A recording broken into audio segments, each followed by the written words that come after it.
से बोलिए सतनाम साखी।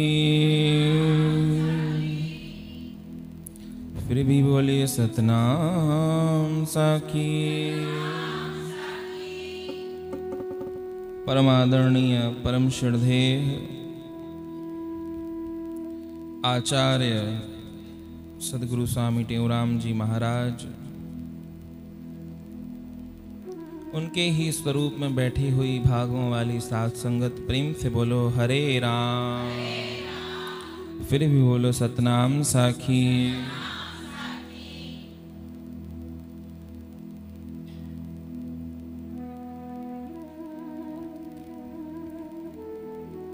गुरु महाराज जी का परम पवित्र ये 40वां महोत्सव, जिसके बहुत दिन तो निकल गए,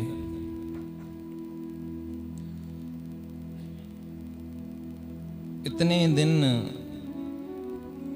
हमने व्यतीत कर लिए एक साथ, पर लगता है कि जैसे कि कल ही अभी स्टार्ट हुआ है, शुरू हुआ है।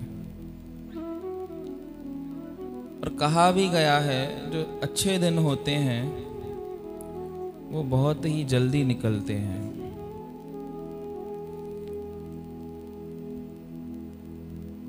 और जो खराब दिन होते हैं, खराब तो खैर अब कुछ है नहीं, जो हमारे प्रतिकूल होते हैं वो फिर हमसे बहुत धीरे धीरे निकलते हैं। प्रेम से बोलो श्री राम। सतनाम साखी। तो इतने दिनों से हम ये मानव जीवन का जो सर्वोत्कृष्ट फल है सत्संग, उसका लाभ ले रहे हैं, सुन रहे हैं, श्रवण कर रहे हैं। श्रवण भी एक साधन बताया गया है, क्योंकि पहला जो साधन है, पहली जो सीढ़ी है वो श्रवण ही है। यहाँ पर आकर बैठना, उसके बाद फिर वो बात सुनना, यहीं से ही सारी बातें शुरू होती हैं।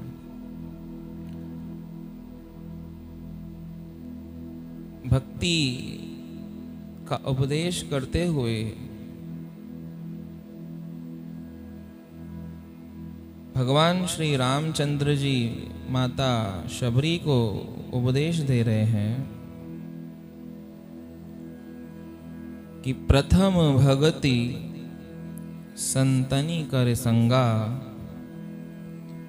दूजी रति मम कथा प्रसंगा। प्रेम से बोलो श्री राम।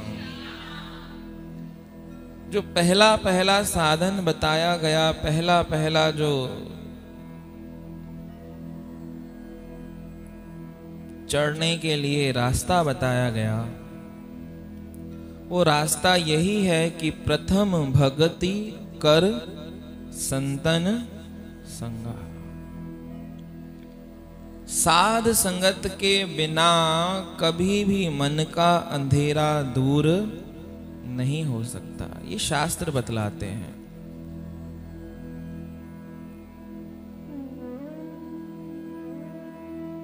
जन्म जन्म से हम उस अंधकार में अपना एक जन्म नहीं परंतु पता नहीं कितने जन्म व्यतीत कर चुके हैं।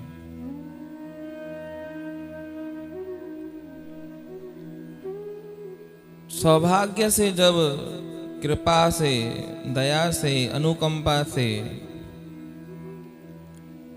हमको ये जो श्रवण का जो ये मौका मिलता है,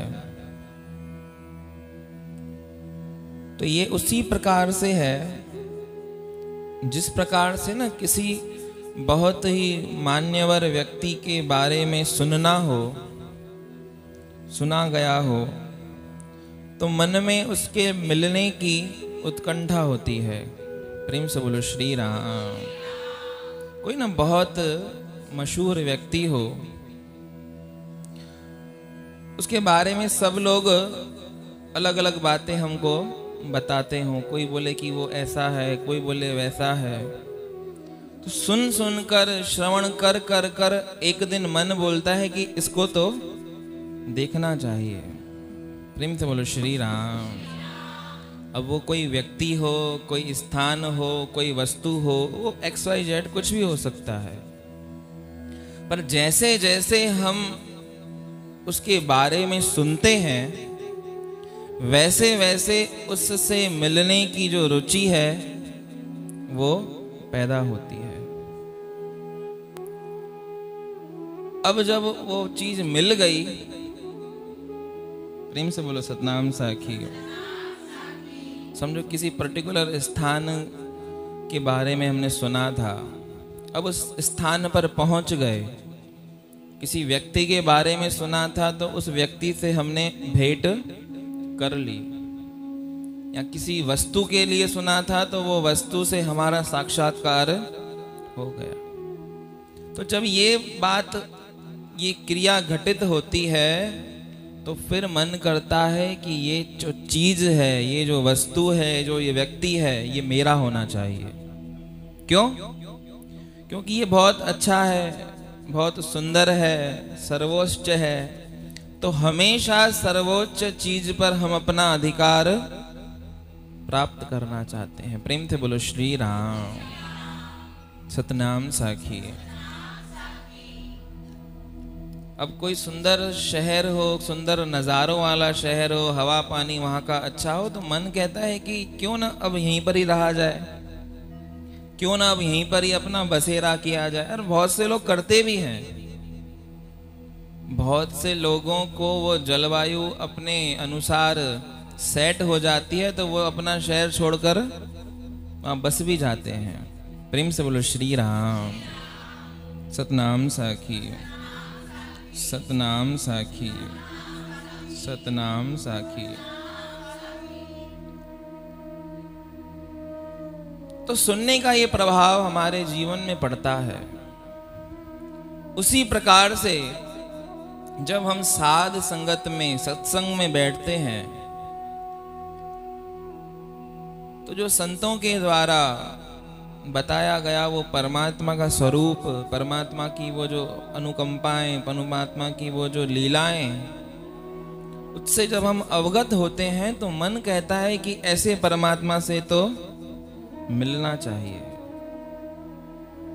यही बात है ना, हमारे मन में परमात्मा के लिए जो प्रेम, परमात्मा के लिए जो भावना, परमात्मा को देखने की जो लालसा कैसे उत्पन्न होती है? जब उसकी कथा का श्रवण करते हैं।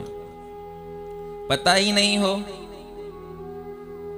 हमको पता ही नहीं हो कि परमात्मा क्या है, परमात्मा कैसा है, परमात्मा क्या करता है, परमात्मा कैसा दिखता है, कहाँ रहता है, तो फिर हमारा इतना अट्रैक्शन उसके प्रति नहीं होगा। जो आकर्षण है कृष्ण के प्रति, राम के प्रति, परमात्मा के अनेका अनेक स्वरूपों के प्रति, अपने गुरुदेव के प्रति, संतों के प्रति, वो कहाँ से जागृत होता है?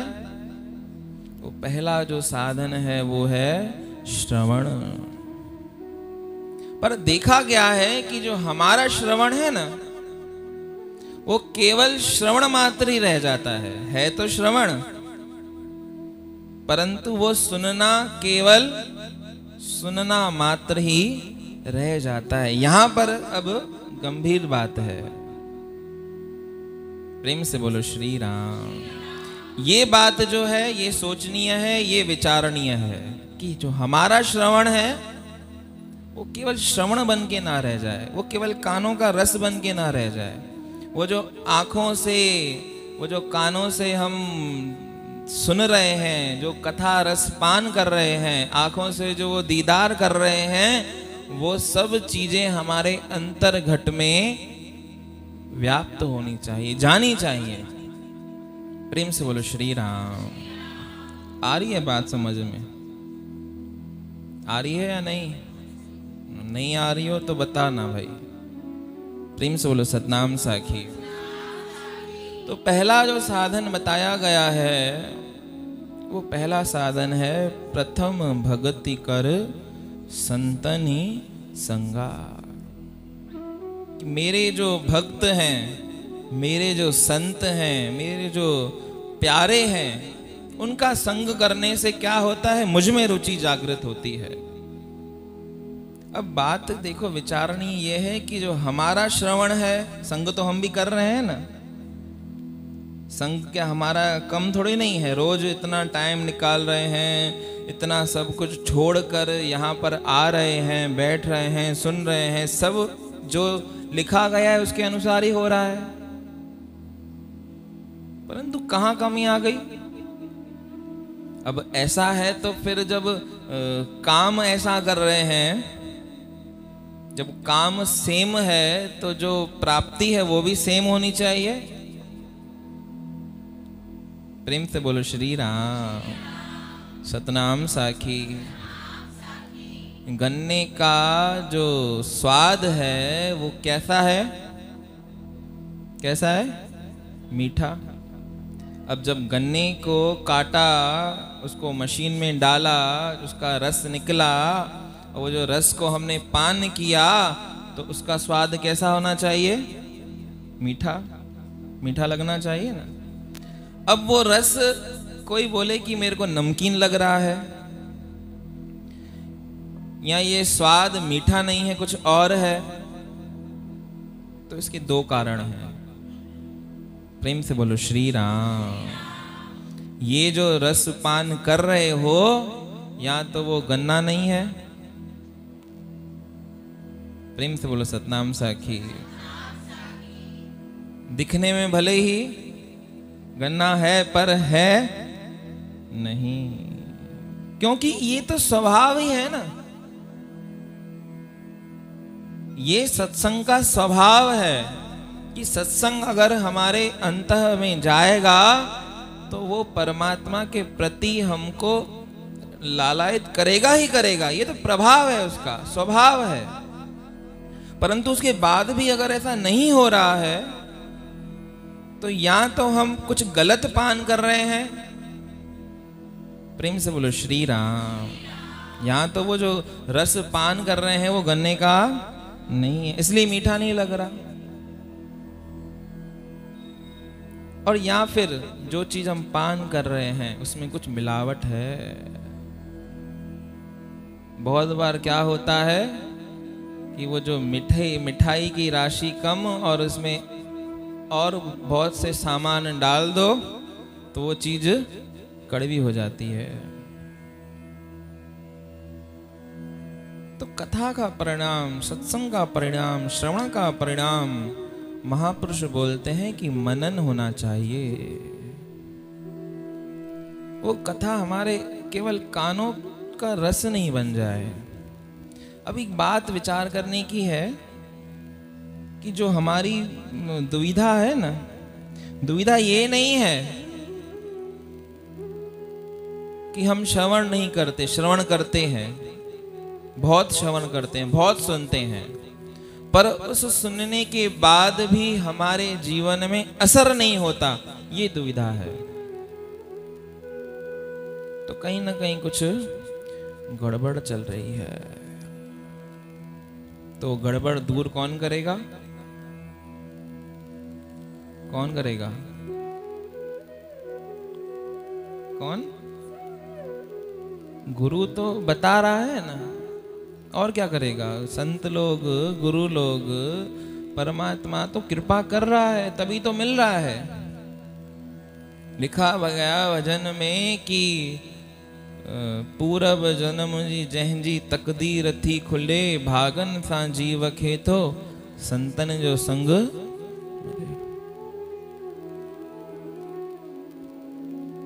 एक और बात बताऊं, सत्संग करने से जरूरी नहीं है कि केवल पारलौकिक प्राप्ति होगी, या जो इंटरनली जो प्राप्ति है वही होगी। नहीं, संसार में रहने वाली जो चीजें हैं वो भी यहाँ से प्राप्त हो सकती है। उठना, बैठना, बोलना, सीखना, ये सब चीजें भी यहाँ से प्राप्त हो सकती हैं। पर हर किसी श्रोता के ऊपर है वो क्या चीज ले रहा। अब किसी को क्या है, भजन से आनंद आता है। बात सुनना, किसी व्यक्ति को, जिज्ञासु को भजन से आनंद आता है कि भजन करेंगे फिर उससे जो मिलेगा उससे फिर हमको आनंद मिलेगा। नाम जपेंगे, नाम जपने के बाद उससे जो चीज होगी फिर हम आनंदित होंगे। तो ये है भजन से आनंद लेना। और वही कुछ हटके हैं भक्त, कुछ जिज्ञासु हटके हैं, वो कहते हैं कि हमको भजन से आनंद नहीं आता, तो भजन में आनंद आता है। जो मिलेगा वो तो बात की बात है, भजन करने वही आनंद है। ये उससे ऊंची स्थिति है, भजन में आनंद आना। इम्पोर्टेंट ये नहीं है कि आप यहां पर आए हो, इम्पोर्टेंट ये है कि आप यहां पर आना चाहते हो। जरूरी बात जो है ना, हम यहाँ पर आ गए ये जरूरी नहीं है। जरूरी ये है कि हम यहाँ पर आना चाहते हैं। यहाँ पर आना चाहें तो घर पे भी बैठे हो जाएं तो भी हम यहीं पर ही हैं। और यहाँ आना नहीं चाहते, जबरदस्ती आ गए तो यहाँ पर होकर भी हम कहीं और हो सकते हैं, होते हैं, देखा गया है। परमात्मा मीठे लगने लगे, वो रस आने लगे। भजन में जब रस आता है समझो हमारा श्रवण सही चल रहा है, हम सही दिशा में चल रहे हैं। जब परमात्मा के प्रति हमारी अनुरक्ति हो जाए, परमात्मा के प्रति हमारा मन लालायित हो जाए, तो समझना चाहिए कि हाँ, मेरा जो श्रवण है, मेरा जो भजन है, मेरा जो नाम जप है, मेरी वो जो साधना है वो सही पथ में जा रही है। तो हम यहाँ पर रहकर भी संसार के हो सकते हैं, इसमें कोई बड़ी बात नहीं है। बहुत से लोग होते हैं, कहने को तो यहाँ पर हैं, पर मन में क्या चल रहा है, संसार के क्रियाकलाप चल रहे हैं। और बहुत से जिज्ञासु ऐसे हैं जो बेचारे आ नहीं सकते। बहुतों की दशा ऐसी है, किसी न किसी कारण से वो यहाँ आ नहीं सकते, परंतु चाहते हैं कि हम वहां जाएं। तो वो होता क्या है कि वो घर रहकर भी, वो किसी दूसरे स्थान में रहकर भी चिंतन किया हमारा, चिंतन किया सत्संगा, तो वो ना होकर भी यहीं पर ही हैं। उनकी प्राप्ति हमारी प्राप्ति से ज्यादा है। तो यहाँ पर आना ये पर्याप्त नहीं है, यहाँ पर आकर यहाँ के हो जाना ये अच्छी बात है। ऐसा होना चाहिए। यहाँ पर आओ ना, मैं तो कहता हूँ जो काम करो उसको पूर्णतः एकदम परफेक्टली करना चाहिए। संसार के हो रहे हो जाओ, संसार के पूरी तरह निभाओ, कोई मना नहीं है। संसार से निभाने के लिए कोई मना नहीं कर रहा है, पर निभाना, संसार के हो नहीं जाना। संसार से निभाना अलग बात है और संसार के होके रह जाना वो अलग बात है। तो संसार से निभाओ, पूरी तरह निभाओ, अपना सर्वस्व न्यौछावर करके निभाओ, कोई बड़ी बात नहीं है। प्रेम से बोलो श्री राम। परंतु जब परमात्मा से निभाने की बारी आए तो केवल निभा के नहीं रह जाओ, परमात्मा के हो जाओ। अब उल्टा है हमारा जो किस्सा है ना, थोड़ा उल्टा है। हम परमात्मा से, गुरुओं से, संतों से रिश्ता रखते हैं निभाने का। कैसा रिश्ता है हमारा कि हिन दरते भी निभाए चऊं, हुन दरते भी निभाए चऊं, हिन सत्संग में भी निभाए चऊं, हिन सत्संग में भी निभाए चऊं। निभाने जो रिश्ता है। अब जहां पे निभाने की बात आती है ना, तो फिर वहां पर इंटरनली कनेक्शन नहीं जुड़ता है, वो केवल बाहरी कनेक्शन ही जुड़ता है। अरे ये दर तो ऐसे हैं, यहाँ पर तो भावनाएं काम करती हैं। जो चीज आप लेके आओगे वो चीज यहाँ पर चाहे दिखाओ चाहे नहीं दिखाओ, अदृश्य रूप में भले रखो, पर वो चीज दिख जाएंगी। चेहरे को कैसे छुपाओगे? आंखों को कैसे छुपाओगे? आंखें भी तो बोलती हैं। भले जबान से आपने मीठे वचन बोल दिए, पर आंखों को क्या करोगे? अपनी ये भंगिमाएं जो हैं, अपना जो वो चाल चलन है, उसको क्या करोगे? वो तो सब दर्शा देता है। प्रेम से बोलो श्री राम, सतनाम साखी। तो जब परमात्मा मीठे लगने लगे, परमात्मा की कथा दूजी भगति, प्रेम से बोलो श्री राम। प्रथम भक्ति संतन कर संगा, दूजी रति मम कथा प्रसंगा। रति अर्थात उसमें हम रम जाएं, अच्छी लगने लगे, उसके बिना फिर काम चले नहीं। जिस दिन कथा का पान नहीं किया उस दिन समझो कुछ रह गया। जब ये स्थिति जीवन में आ जाए तो समझना चाहिए कि कुछ हो रहा है। एक दिन भी अगर खाना नहीं खाएं तो काम चल जाता है ना, व्रत रखते हैं ना, उपवास, काम चल जाता है खाने के बिना। एक दिन नहीं खाएं तो, 2 दिन नहीं खाएं चल जाएगा। पर जीवन में ऐसा कथा के प्रति आसक्ति होना चाहिए जो एक दिन भी अगर कथा नहीं मिले, एक दिन भी वो परमात्मा का दर्शन नहीं हो तो जीवन में कुछ छूट जाए, ऐसी अंतर की भावना होनी चाहिए। जब ऐसी भावना आए समझो कुछ हो रहा है, कुछ हो रहा है। क्या हो रहा है? कुछ हो रहा है। ऐसे नहीं समझ सब कुछ हो गया, कुछ हो रहा है।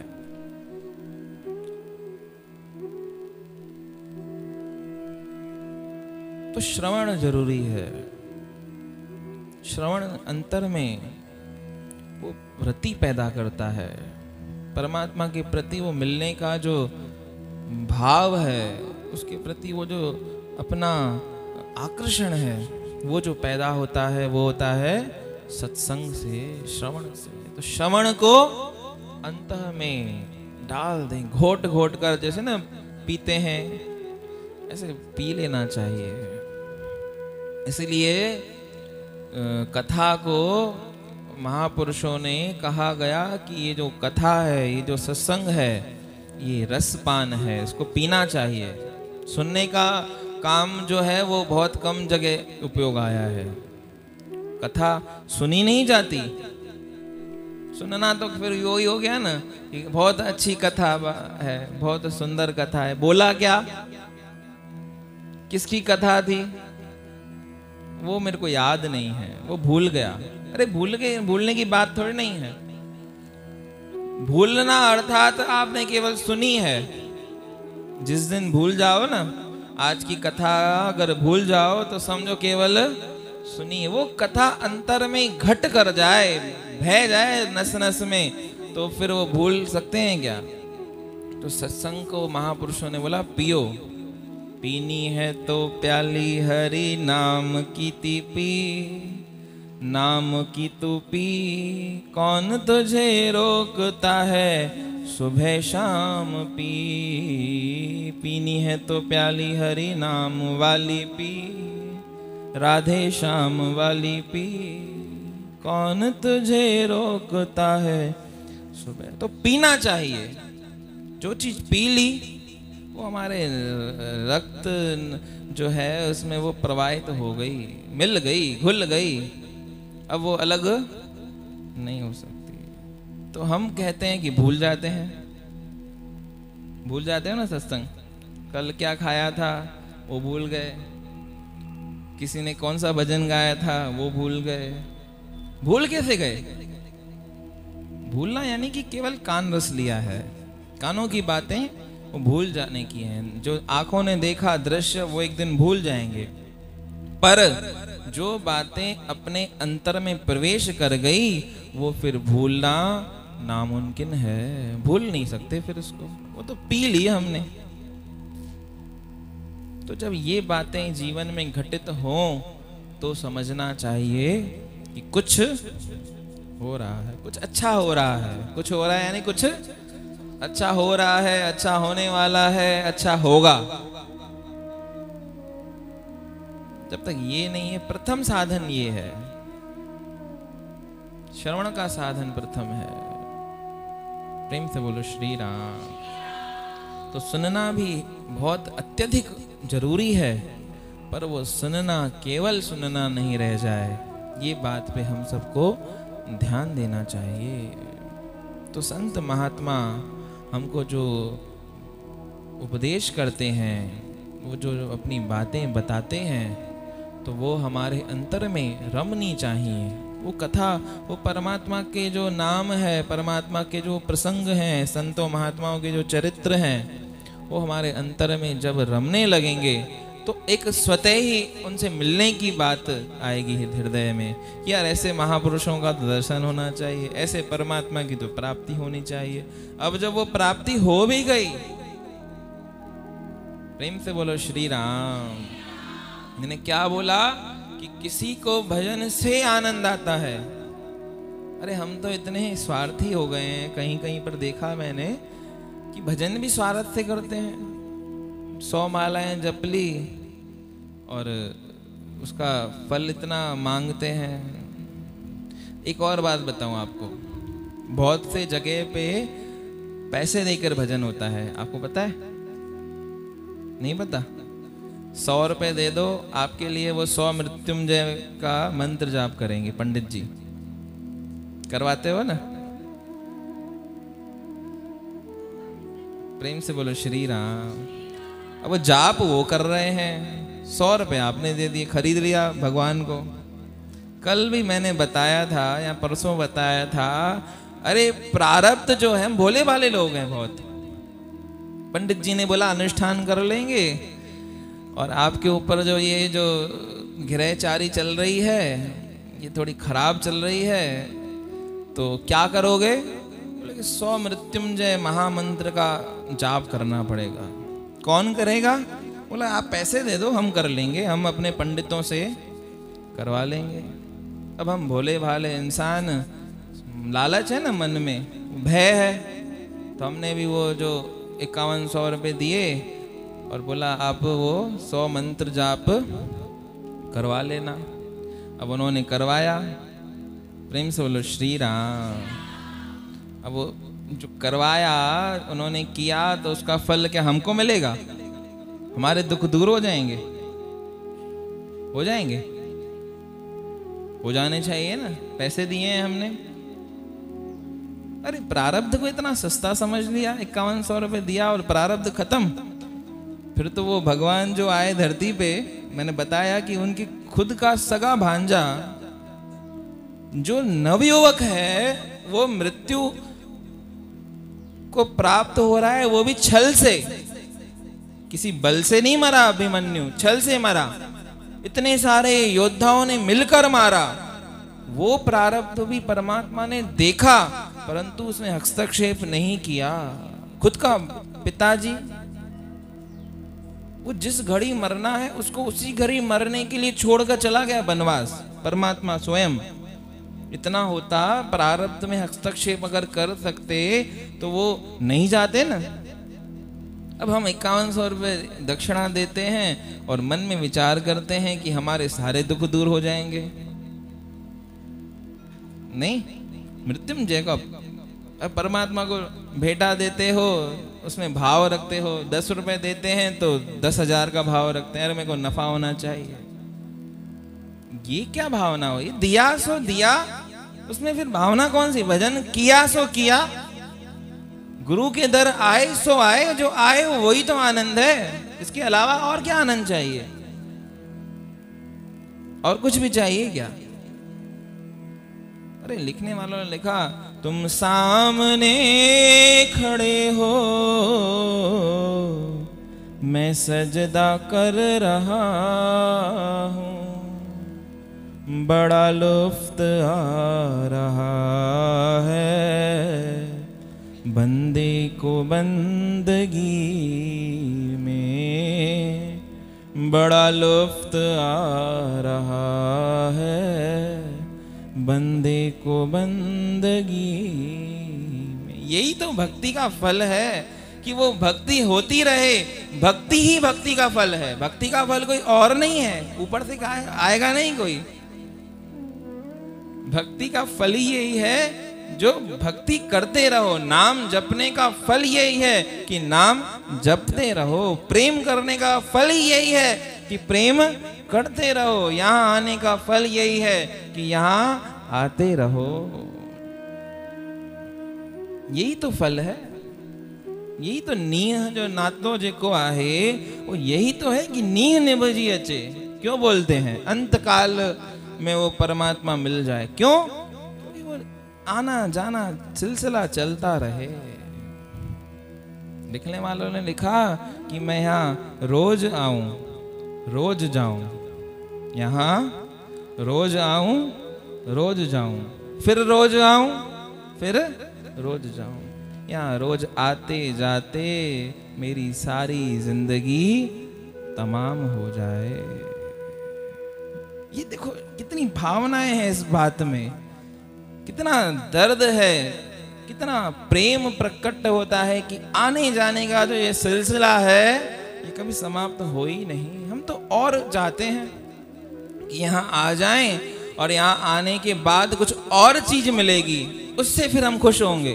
भूल है, बहुत बड़ी भूल है। ये तो वो है कि सोने का जो पात्र छोड़ दिया, तालाब में बहा दिया, और वो जो पीतल का पात्र जिसकी चमकीली बहुत ज्यादा है उसको हम घर ले आए।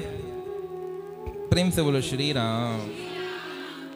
तो हमको क्या है, परमात्मा, भजन, नाम ये मीठा नहीं लगता है। नाम जपो नहीं जपो, मैंने फिर बोला, नाम नहीं जप सकते कोई बात नहीं, पर इम्पोर्टेंट बात यह है कि नाम जपना चाहते हैं। नाम जपना चाहते हो तो वो नाम नहीं भी जपा तो भी नाम जपने से ज्यादा फल मिलेगा। नाम जपने से जो फल मिलेगा उससे ज्यादा फल मिलेगा नाम जपने की चाहना में। यहाँ नहीं आ सकते, उससे ज्यादा प्राप्ति हो सकती है यहाँ आने की चाहना में। घर पे बैठे रहो, अचानक से कोई कार्य आ गया ऐसा, अब मन में चल रहा है कि सत्संग सत्संग सत्संग सत्संग, क्या हो रहा होगा वहां पर, कौन सी कथा बांच रहे होंगे, क्या होगा, कैसे डांस करेंगे, कैसे आरती होंगी, कैसा केक होगा, आज कौन सा प्रसाद बटेगा, कितने सारे हैं ना। तो ये सब बातें क्या करेंगी, आपको यहाँ से जोड़ देंगी। अब बैठे कहाँ पर हो? घर पे। अब आपके सामने जो मेहमान होगा या कोई व्यक्ति विशेष जिसके कारण आप नहीं आ सकते, अब उसमें मन लगेगा ही नहीं आपका, नहीं लगता ना। अब उल्टी बात हमारे साथ होती है, हम यहाँ पर आ जाते हैं, घर पे मेहमानों को बिठा कर आते हैं, तो सारा बात उसका, अरे मेहमानों को खाना मिला होगा नहीं मिला होगा, उसके सेवा हुई होगी नहीं हुई होगी, उसको मेरी बहू ने पूछा होगा नहीं पूछा होगा, अरे नहीं पूछा होगा तो फिर वो मेरी इज्जत का कचरा कर देगी। कितनी बातें सोचते हैं। बैठे कहाँ पर हैं? सत्संग में। अब बहू बोल रही है मेरी सास कहाँ गई है? सत्संग में। अब सत्संग में आकर हमने चिंतन किसका किया? बहू का। ये हुआ ना। तो दोनों ने सस नुआ जो चिंतन गई, नुआ वरी भाई पाण में बिट थी वही हूँ। सत्संग त वरी संत जाने संगत जाने। चौराम। तो श्रवण करना अच्छी बात है, परंतु एक बात सावधान पूर्वक होनी चाहिए कि हमारा जो श्रवण है वो केवल श्रवण मात्र नहीं रह जाए, थोड़ा थोड़ा ही जाए ना। भले ऐसे नहीं है कि पूरा जाए, थोड़ा थोड़ा ही जाए। भले उस बात का जो सार है वो सार अंतर में चला जाए। ऐसा नहीं बोल रहा हूँ कि वर्ड टू वर्ड आप याद रखो, नहीं रह सकता, वो मेरे को ही नहीं रहेगा, आपको कहाँ से रहेगा। वर्ड टू वर्ड याद रखने की बात नहीं, क्रियाकलापों में मत फंसो। ऐसा नहीं समझना कि संत चाहते हो कि मुझे सत्संग याद रखो ना।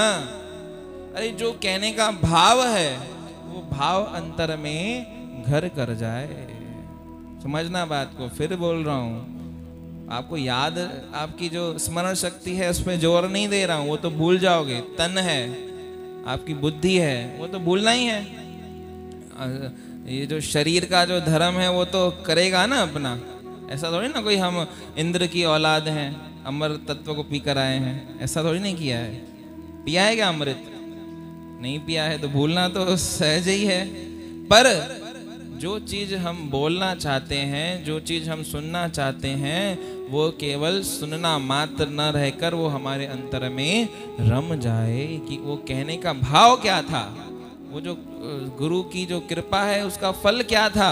वो कृपा का जो फल यही है कि हमारे अंतर में वो परमात्मा रमने लगे।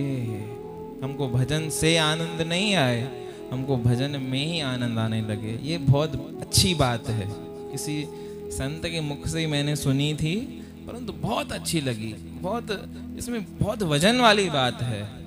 अब हम सोचते क्या हैं कि यार ये काम कर लो, उसके बाद जो मिलेगा फिर हम आनंदित होंगे। नहीं भाई, ये तो बहुत तुच्छ बातें हैं। परमात्मा का फिर मूल्य लगाया ही नहीं सही हमने, कथा का मूल्य लगाया ही नहीं, भजन का मूल्य फिर हमने लगाया ही नहीं।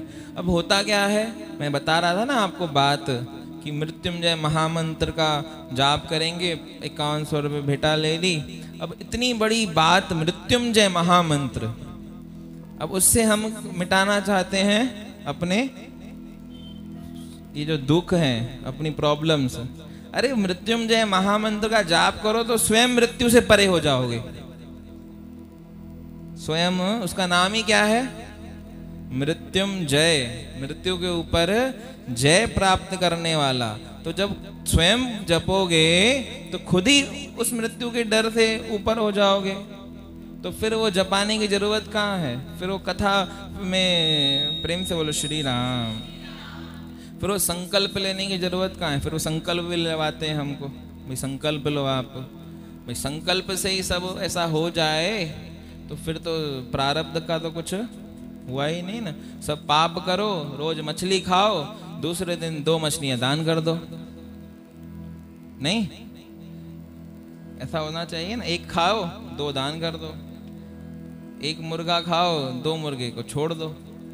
क्या किया भाई? हमने अपना प्रारब्ध हटा दिया। ऐसा नहीं होता है भाई। पूपा भाई का राज थोड़ी नहीं है जो ऐसे ही सब चलेगा। अंधेर नगरी चौपट राजा है क्या? नहीं ना।